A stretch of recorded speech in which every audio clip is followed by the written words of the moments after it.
আসসালামু আলাইকুম pro cricket fans. দর্শক, আপনারা সকলে জানেন বাংলাদেশ ওয়েস্ট ইন্ডিজের সফরে গিয়েছে এবং সেখানে তারা ইতিমধ্যেই কিন্তু দুইটা টেস্ট ম্যাচের সিরিজ এবং একটি 3 ম্যাচের ওডিআই সিরিজ শেষ করে ফেলেছে, যেখানে দুটো টেস্টের মধ্যে একটি টেস্ট ম্যাচ বাংলাদেশ জয় পেয়েছিল, একটি জয় পেয়েছিল ওয়েস্ট ইন্ডিজ। অপরদিকে কিন্তু ওয়ানডে সিরিজে বাংলাদেশ একটি ম্যাচও জিততে পারেনি। ওয়ানডে সিরিজে ওয়েস্ট ইন্ডিজ কিন্তু বাংলাদেশকে হোয়াইট ওয়াশ করে দিয়েছে। টানা 11 ম্যাচ হারার পর বাংলাদেশের সাথে তারা এই 3 জয় পেল, তাও নিজেদের ঘরের মাঠে। তবে বাংলাদেশ এবং ওয়েস্ট ইন্ডিজের ওয়ানডে সিরিজ শেষ হওয়ার পরপরই কিন্তু ওয়েস্ট ইন্ডিজ তাদের টি-20 স্কোয়াডটা ঘোষণা করে দিয়েছে সবার সামনে। সেখানে কিন্তু অনেক বেশি ভয়ঙ্কর প্লেয়ার রয়েছে। বিশেষ করে ওয়েস্ট ইন্ডিজ কিন্তু টি-20 ক্রিকেট ভালো খেলে, এটা সকলেই জানি আমরা, এবং বাংলাদেশ কেমন খেলে সেটাও আমরা সকলেই জানি।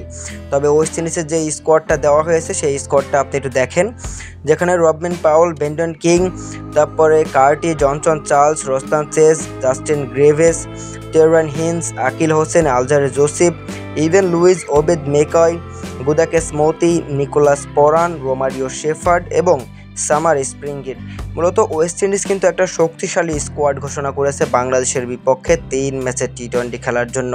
যে 3টি ম্যাচ হবে 16, 18 এবং 20, এই 3 দিনের টাইম হলো সকাল 6টা। মূলত বাংলাদেশ এবং ওয়েস্ট ইন্ডিজের যে 3 ম্যাচের টি-20 সিরিজ হবে সেটা কিন্তু আমি আবার বলছি 16, 18 এবং 20, 3টি ম্যাচই হবে সকাল 6টায়। এবং বাংলাদেশ ওয়েস্ট ইন্ডিজের বিপক্ষের এই টি-20 সিরিজটি কেমন জমজমাট হতে পারে? বাংলাদেশ কি পারবে ওয়েস্ট ইন্ডিজকে একটা ম্যাচ হারাতে? কেননা ওয়ানডে তাদের প্রিয় ফরম্যাট এবং সেই ফরম্যাটেই তো বাংলাদেশ খেয়ে হারিয়ে ফেলেছে, আর টি-20তে তো কী করবে এটা তো আমরা আন্দাজ করতেই পাচ্ছি। তবে বাংলাদেশের জন্য শুভকামনা রইল। আমরা আশা করব টি-20 সিরিজে বাংলাদেশ অনেক ভালো কিছু করবে ওয়েস্ট ইন্ডিজের সাথে।